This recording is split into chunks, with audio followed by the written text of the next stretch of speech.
à Rádio União Nova York. Tenho um grande prazer de receber aqui em seus estúdios o professor doutor Domício Proença Filho, presidente da Academia Brasileira de Letras, que está aqui na ONU, já participou de algumas reuniões e vai conversar conosco agora sobre vários assuntos, incluindo, obviamente, a língua portuguesa no Brasil. Mas, professor, eu gostaria de começar essa entrevista agradecendo ao senhor pela sua presença, também dando ao senhor uma oportunidade de comentar, de dar uma palavra sobre o passamento do doutor Ivo Pitangui, seu colega na Academia Brasileira de Letras. Mônica, é um prazer estar aqui, inclusive falando com você nessa rádio tão importante. E eu fui surpreendido em Nova York pelo falecimento do meu querido amigo Ivo Pitangui, né? Eu penso que o Dr. Pitangui era assim, um orgulho brasileiro, quer dizer, uma presença internacional, né, com uma contribuição fantástica, uma contribuição extremamente ampla e riquíssima na área da especialidade dele, na cirurgia plástica, né? Ele se tornou um cidadão do mundo, né? Ao lado disso, ele era um acadêmico sempre presente, um homem com a importância dele, com a representatividade e a atividade dele. Encontrava tempo para estar lá nas nossas reuniões de quintas-feiras, com bastante assiduidade, né, para participar das reuniões, para o famoso chá das quintas-feiras, o tradicionalíssimo chá da academia, onde os 40 se encontram, quando são 40.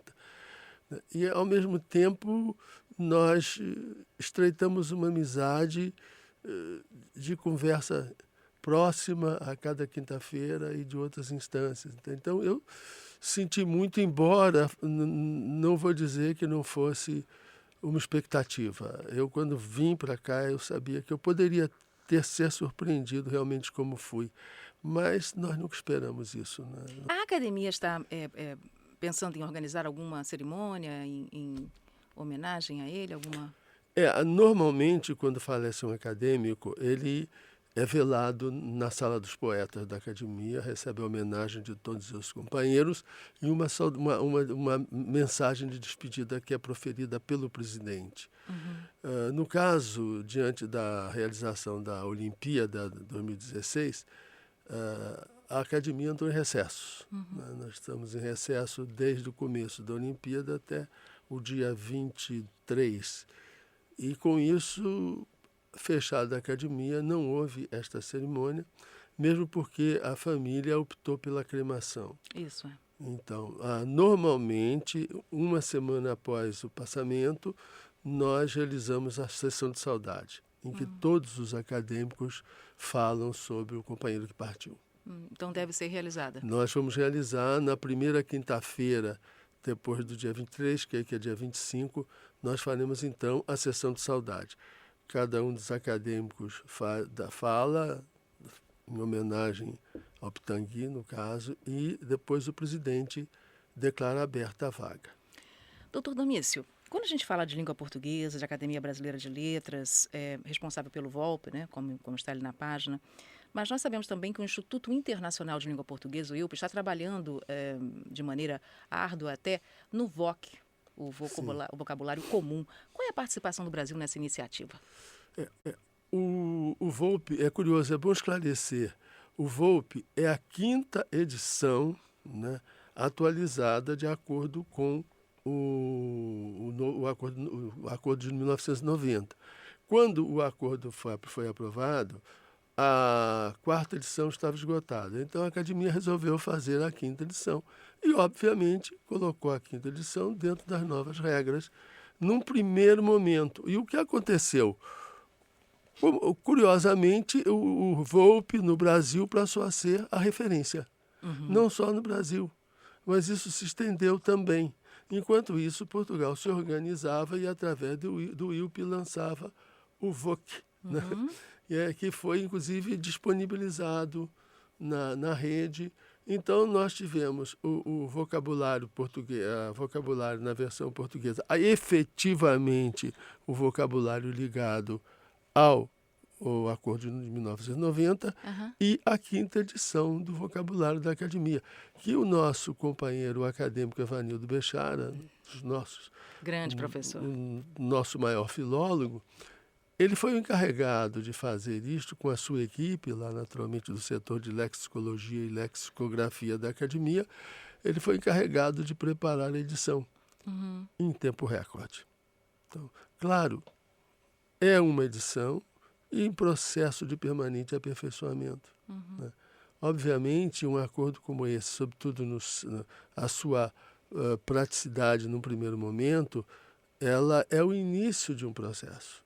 Eu entendo que um acordo ortográfico está sempre num processo de adaptação, de modificação, né? Dada a dificuldade de você encontrar determinadas soluções para pontos bastante difíceis de resolver. Nem tudo que está no acordo ortográfico é de fácil solução. Então, acredito que ele está exatamente em processo. Essa é a primeira observação que eu gostaria de fazer sobre o acordo. E acho que um acordo ortográfico também, ele não é feito para a geração que o fez. Ele é feito para a geração que vem depois. Daí o estranhamento, porque todas as pessoas que recebem esse acordo, como nós recebemos o de 90, nós da comunidade lusófona, nós estamos condicionados a uma série de regras, de princípios. Então, há todo um processo lento de assimilação, há um processo de estranhamento, né? E mesmo com essa, talvez, aparente resistência de alguns países da comunidade dos países de língua portuguesa, o senhor acredita que o acordo é uma realidade? Acredito que sim. Acredito que o acordo... A tendência é que todos aceitem, implementem. Implementem, pouco a pouco, aceitem. Com maior ou menor dificuldade, demorando um pouco mais ou um pouco menos, com adaptações. E o risco maior seria nós repetirmos a experiência anterior em relação ao Brasil e Portugal. Nós temos uma série de regras que valem para Portugal, outras regras que não valem para o Brasil. E talvez o grande problema que o acordo criou, do ponto de vista da divergência, é que esse acordo ele não abandona o critério etimológico, mas ele privilegia o fonético. Então, uma perspectiva tradicionalista, ela defende a linha etimológica e estranha muito que a visão, ou melhor, a perspectiva, o embasamento etimológico tenha cedido lugar, em várias ocasiões, ao fonético. Entende? E, inclusive, esse é um dos pontos que, a meu ver, tem provocado a celeuma maior com Portugal. Mas acredito que, sendo um acordo, e um acordo ortográfico é muito mais político do que linguístico, obviamente que ele tem uma componente política tão ou mais relevante que a componente linguística, né? Se chegue a um acordo entre as partes para que se consiga ir superando as várias, polindo as várias arestas que existam. Eu acredito que já é tempo de uma reunião de revisão, uma reunião conjunta, harmônica, em que as partes que têm interesse no acordo voltem a discutir aqueles pontos que foram motivo de dúvida, de celeuma, até de um atrito maior ou menor. Mas essa revisão seria para um novo acordo ou uma revisão não vejo, não. Uma revisão para harmonização, o senhor quer dizer? No sentido de implementar. Exato, no sentido de implementar. O acordo é lei. Lei se cumpre.